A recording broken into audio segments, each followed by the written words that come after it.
ಅಕ್ರಮ ಚಟುವಟಿಕೆ ತಾಣವಾದ ಸರ್ಕಾರಿ ವಸತಿ ಗೃಹ ಚಿಕ್ಕಬಳ್ಳಾಪುರದ ಗುಡಿಬಂಡೆಯ ಜಲಮಂಡಳಿಯ ಕಚೇರಿಯಲ್ಲಿ ಅಕ್ರಮಗಳ ತಾಣವಾಗಿ ಹೋಗಿ ಮಾರ್ಪಟ್ಟಿದೆ.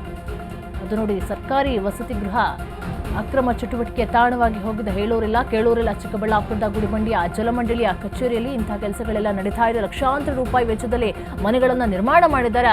ಆ ಮನೆಗಳು ನಿರ್ಮಾಣ ಮಾಡಿದ್ದು ಕೇವಲ ಹೆಸರಿಗೋಸ್ಕರ ಅಷ್ಟೇ. ಕೋಟಿ ಲಕ್ಷಾಂತರ ರೂಪಾಯಿಯನ್ನ ಹಾಕ್ಬಿಟ್ಟು ವೆಚ್ಚವನ್ನ ಮಾಡಿ ಮನೆಯನ್ನ ಕಟ್ಟಿರ್ತಾರೆ. ಆದರೆ ಅಲ್ಲಿ ನಡೀತಾ ಇರೋದು ಮಾತ್ರ ಅಕ್ರಮ ಚಟುವಟಿಕೆಗಳು. ಅಧಿಕಾರಿಗಳ ವಿರುದ್ಧ ಕ್ರಮಕ್ಕೆ ಸಾರ್ವಜನಿಕರು ಒತ್ತಾಯವನ್ನ ಮಾಡ್ತಾ ಇದ್ದಾರೆ. ಯಾಕಷ್ಟು ಲಕ್ಷಗಟ್ಟಲೆ ಹಣವನ್ನ ಹಾಕ್ಬಿಟ್ಟು ಯಾಕೆ ಈ ರೀತಿಯಾಗಿ ಮನೆಯನ್ನ ಕಟ್ಬಿಟ್ಟು ಅಲ್ಲಿ ಅಕ್ರಮಗಳ ತಾಣವಾಗಿ ಹೋಗಿದೆ? ಅದು ಸರ್ಕಾರಿ ಕಟ್ಟಡ ನೋಡಿ, ಪಾಳು ಬಿದ್ದಿದೆಯಾ ಅಥವಾ ಅಲ್ಲಿ ಯಾರು ವಾಸಿಸ್ತಾ ಇಲ್ವಾ ಅಥವಾ ಯಾಕಂತ ಅಕ್ರಮ ಚಟುವಟಿಕೆಗಳು ನಡೆಯೋದಕ್ಕೆ ಆಸ್ಪದವನ್ನ ಮಾಡಿಕೊಟ್ಟಿದ್ದಾರೆ ಎನ್ನುವಂಥ ಮಾಹಿತಿ ಕೂಡ ಸರಿಯಾಗಿ ಬರ್ತಾ ಇಲ್ಲ. ಅದು ನೋಡಿ, ಲಕ್ಷಾಂತರ ರೂಪಾಯಿ ವೆಚ್ಚದಲ್ಲಿ ಮನೆಗಳನ್ನ ನಿರ್ಮಾಣ ಮಾಡಿದ್ದಾರೆ. ಅದು ಸರ್ಕಾರಿ ಕಟ್ಟಡ.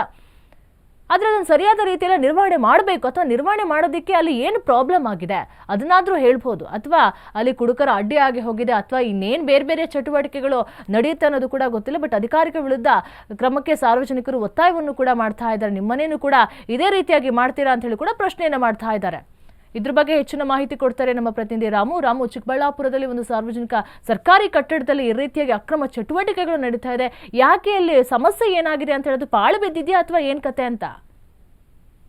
ಖಂಡಿತವಾಗ್ಲೂ ನಿರೀಕ್ಷಾ, ಏನೋ ಒಂದು ಲಕ್ಷಾಂತರ ರೂಪಾಯಿ ಖರ್ಚು ಮಾಡಿ ಒಂದು ಸರ್ಕಾರಿ ಕಟ್ಟಡಗಳ ಹೇಳೋರಿಲ್ಲ ಕೇಳೋರಿಲ್ಲ ಅಂತ ಮಟ್ಟಕ್ಕೆ ಒಂದು ಕಟ್ಟಡಗಳು ನಿರ್ಮಾಣ ಆಗಿರುವಂತದ್ದು ವಸತಿ ಗೃಹಗಳನ್ನ ಅನ್ನುವಂತ ನಿಟ್ಟಿನಲ್ಲಿ ಒಂದು ಅಕ್ರಮ ಚಟುವಟಿಕೆಗಳ ತಾಣವಾಗಿ ಮಾರ್ಪಡಿಸೋದಕ್ಕೆ ಸರ್ಕಾರ ಈ ಒಂದು ಕಟ್ಟಡಗಳ ನಿರ್ಮಾಣ ಮಾಡಿದ್ಯಾ ಅನ್ನುವಂಥದ್ದು ಎಲ್ಲೋ ಒಂದ್ ಕಡೆ ಕಾಣುವಂಥದ್ದು. ಇನ್ನು ಪಾಳು ಬಿದ್ದಿರುವಂತ ಸಮಾಜ ಏನು ಕಟ್ಟಡಗಳಲ್ಲಿ ಆ ಒಂದು ಅಕ್ರಮ ಚಟುವಟಿಕೆ ಮತ್ತೆ ಅನೈತಿಕ ಚಟುವಟಿಕೆಗಳ ತಾಣವಾಗಿ ಮಾರ್ಪಟ್ಟಿದೆ.